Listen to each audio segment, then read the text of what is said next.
प्यार की जीत, एक सच्चे प्यार की दर्द भरी कहानी।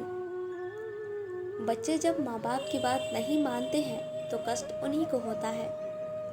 माँ बाप बच्चों के अच्छे बुरे को समझते हुए उन्हें निर्देशित करते हैं। इससे बच्चे को अपने भविष्य के निर्माण में सहूलियत मिलती है। मगर जब वे अपनी मनमानी करते हैं तो फिर हर जगह माँ बाप की लाचारी ही झलकती है। राशि सिंगल मदर थी। ऐसा इसलिए कहना पड़ रहा है कि वह विवाह के 6 महीने बाद ही वह बेवा हो गई थी। राशि ने लव मैरिज की थी। दोनों परिवार में विवाह केस मुकदमेबाजी हो गई थी। एक जाति का होने के बावजूद अमीरी गरीबी की दीवार ने दोनों परिवार के अहम को चुनौती देने वाले इस लव मैरिज को स्वीकार नहीं कर सके। राशि के पति अरुण का परिवार तो उस समय और टूट गया जब उसका बेटा नहीं रहा, जबकि राशि के पिता राशि को तभी स्वीकारते जब वह अपने होने वाले बच्चे का गर्भपात करा लेती। लेकिन राशि इसके लिए तैयार नहीं हुई। वह अरुण से सच्चा प्यार करती थी जो अब नहीं रहा, इसलिए उसके यादों के सहारे उसने जीने का मन बनाया। परिवार वालों को उम्मीद थी कि राशि टूटेगी, वापस आएगी अथवा धीरे धीरे अरुण को भूलकर दूसरी शादी कर लेगी। लेकिन ऐसा कुछ नहीं हुआ।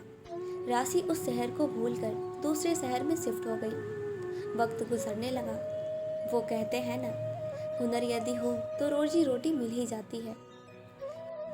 राशि पढ़ी लिखी तो थी ही, साथ ही सिलाई कढ़ाई का भी उसने प्रशिक्षण ले रखा था। वह टेलर से संपर्क कर फॉल पिको, ब्लाउज पेटीकोट का काम निम्न मजदूरी पर लेकर पहले अपने गृहस्थी को स्थापित की। उसके मकान मालिक बहुत अच्छे और सहयोगी थे।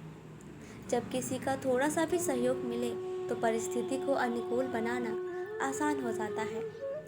राशि की हुनर और शिक्षा उसे अपना टेलर खोलने में मदद किया। देखते देखते उसकी टेलर चल पड़ी। काम की अधिकता के कारण राशि अपने बेटे राज का समुचित ध्यान नहीं रख पाती थी। इसका परिणाम हुआ बढ़ता बच्चा राज कुसंगति का शिकार हो गया। वह अपनी माँ के गले से 2-4 रुपए से चोरी प्रारंभ किया। धीरे धीरे उसकी आदत घर के कीमती सामान को चुराकर बेचने की हो गई। उस दिन जब वह कैंची बेच आया तब राशि को पता चला कि उसका बेटा बुरी लत का शिकार हो चुका है।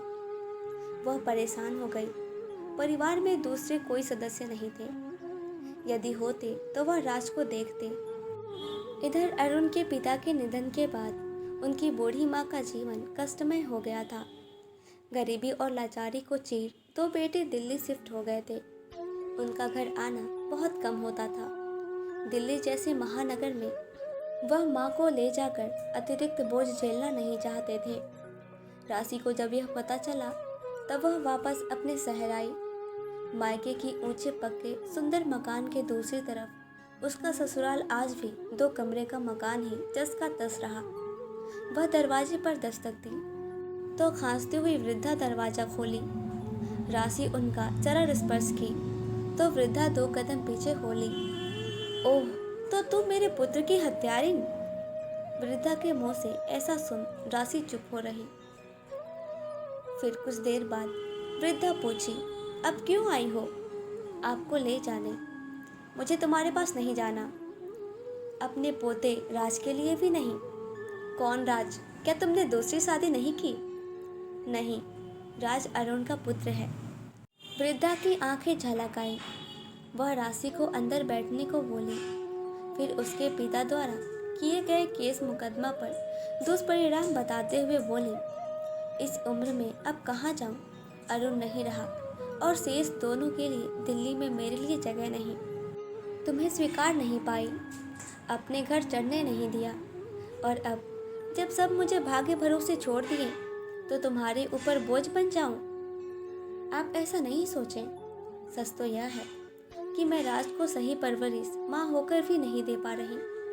घर में अकेले रहने से उसमें चोरी जैसी गंदी लत लग गई है। इस समय मुझे मेरे अपनों की ज़रूरत है। आप घर में रहेंगी तो शायद राज का गलत कदम संभल जाए। मैंने मन में अरुण के अतिरिक्त किसी को नहीं रखा। आप उनकी माँ हैं। मेरे बेटे को सही मार्ग पर लाने के लिए मेरे साथ रहें, मेरी प्रार्थना है। वृद्धा अरुण के पुत्र के लिए राशि के साथ रहने को तैयार हो गई। अरुण की मां के आने से राज में परिवर्तन आने लगा। दादी से परिचय होते होते दोनों के बीच प्यार की डोर मजबूत होती गई। राशि भी अपनी सासू माँ का दिल अपने व्यवहारों से जीतते चली गई। और आज अब अरुण के भाइयों को उसकी माँ राशि और राज से मिलवाए तो वर्षों का क्रोध जैसे छू हो गया। परिवार के मिलने से राज भी बुरे लत को छोड़कर पढ़ाई में दिल लगाने लगा। धीरे धीरे राशि अपने भाई भाभी को भी अपने पक्ष में कर ली। दोनों पक्ष को अरुण का अभाव खटक रहा था, परंतु राशि के जीवन में अरुण आज भी वर्तमान था, राज के रूप में। देर से ही सही, परंतु प्यार की जीत हुई। तो दोस्तों, कहानी आपको कैसी लगी हमें कमेंट बॉक्स में कमेंट करके ज़रूर बताएं। और भी ऐसी ही कहानियाँ सुनने के लिए हमारा चैनल ज़रूर सब्सक्राइब करें और लाइक शेयर करना ना भूलें। Thank you.